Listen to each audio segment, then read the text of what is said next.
So what's up guys, welcome to your fitness pal, and do you see him? That's Gary Linko. He is a hair transplant surgeon and he doesn't have any hair. But not because his father is bald, but because of an autoimmune disease called alopecia areata. I'm a hair transplant surgeon and I have a autoimmune type of hair loss. Alopecia meaning hair loss, areata meaning local, so you can literally find bald spots in certain places. There's also another very common type of hair loss, which mostly happen when girls pull their hair with a very tight ponytail, and sometimes also from dreadlocks, and it's called traction alopecia. There are also different types of hair loss like CCCA and telogen effluvium, but the most common is androgenic alopecia. This is probably what Chris Bumstead has, which is why he went to do a hair transplant, and Juju Mufi, who also went to do a hair transplantation, but maybe there is no need. When you have one, understanding of the scientific literature, second, an understanding of the evidence pyramid without crossing the border to the pyramids of Giza, and also not, God forbid, to Gaza. With one small click, in your case on the subscribe button, you can save a lot of money and headaches in any field you can imagine, and be the person who knows everything and exactly when other people are bullshitting you. So take a few seconds and subscribe. So, male or female pattern hair loss, or in the scientific literature, androgenic alopecia, is the most common type of hair loss. How common? There's a very good chance that if I'll throw this hair right now off the roof, it will probably land on a bald scalp. This type happens due to genetics, but not only. We have studies that show that even identical twins can see a huge difference in the rate of balding. In males, it will look like this, and in females, it will look like this. That happens due to a process called hair follicle miniaturization.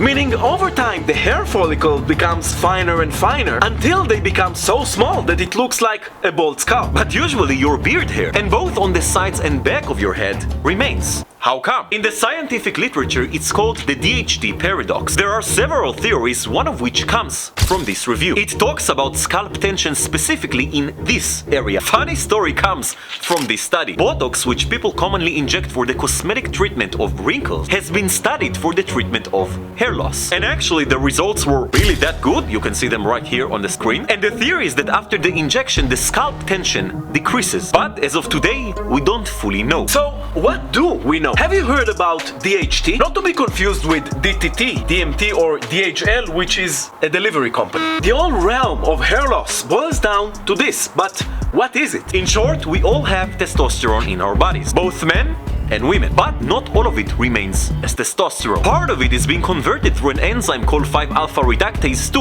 DHT. But what does it have to do with hair loss? The presence of DHT is higher in balding scalps compared to non-balding scalps. Males who got castrated in their teens and cannot produce DHT anymore don't tend to go bald.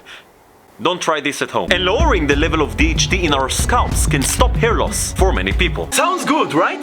It all changed in 2009. A study on rugby players who took creatine came out, which is one of the most common performance-enhancing supplements around the world. After they took creatine, there was an increase in the DHT hormone. And then everybody panicked. More DHT, more hair loss. And then millions of people got scared and stopped with the supplement. Be careful if you're taking creatine, you might lose your hair. But you know what's funny?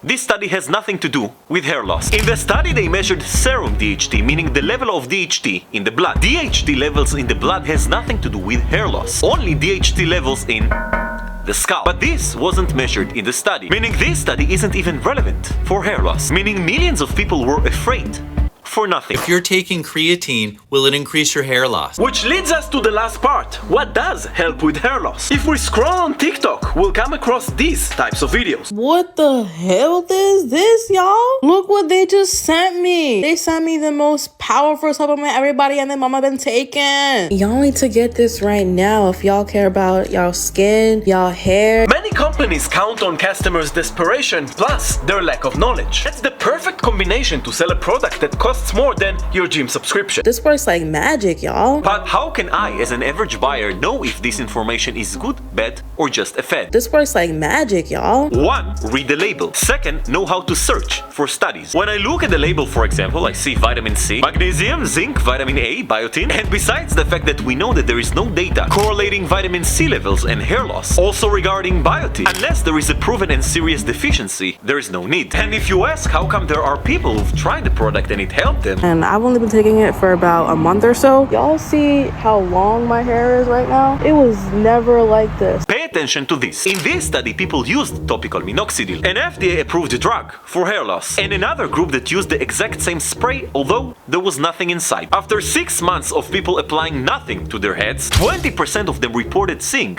hair growth. Which leads us to the last part, what actually works. So, to date, there are only 2 drugs that are approved by the FDA for the treatment of androgenic alopecia, which have shown in dozens of studies to stop hair loss, increase hair diameter, and even hair growth in some cases. One is oral finasteride and the second one is topical minoxidil. Topical meaning on top of something, in this case, the scalp. Finasteride got a bad reputation because of the sexual side effects. There is also a drug called dutasteride, which is still not an FDA-approved drug in the United States, but approved for the treatment of androgenic alopecia in countries like Japan, South Korea, and Taiwan. Now, this drug, even in doses like 0.5 milligrams, has been shown in many studies to be superior to even 1 milligram of oral finasteride. With these 2 meta-analyses, we showed similar risk in sexual side effects. But if you know how to read research papers, you understand that it doesn't really hold water. Be careful if you're taking creatine, you might lose your hair. In this study, when subjects took finasteride in 2 different groups, but they were given the same doses, just telling one group that there are going to be sexual side effects caused 3 times more side effects in percentages than the other group. But if you're thinking about taking finasteride, consult with your doctor before taking. But are there natural ways to improve hair loss, not pharmaceutical ways? Yeah.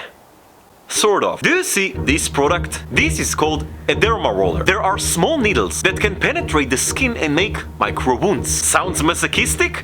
You're right. But in the past, and to this day, people would use it to treat skin scars from acne, for example, but also for hair loss. Why? According to research, the mechanism is exactly as PRP, an acute inflammatory response that can encourage healing and building process. Can it help as a monotherapy just by itself? To this day, there are no studies comparing only microneedling to a group that does nothing, a control. A systematic review on microneedling concluded that the small masochistic device is effective when used in conjunction with other drugs, like the minoxidil, for example, that you apply on your head that we talked about before. But there was a very high heterogeneity, meaning in some studies they used this, in others they used microneedling pens, all the medieval devices that you can think about. And the length of the needles wasn't the same across studies. Therefore, it's very hard to come up with an unequivocal conclusion. And also palmetto that works as a DHT converter inhibitor, but as you can see here, not even close to the FDA-approved drugs. And you can also go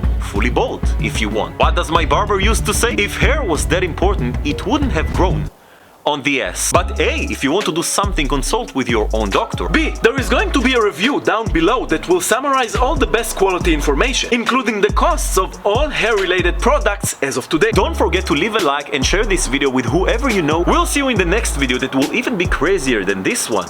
Bye bye.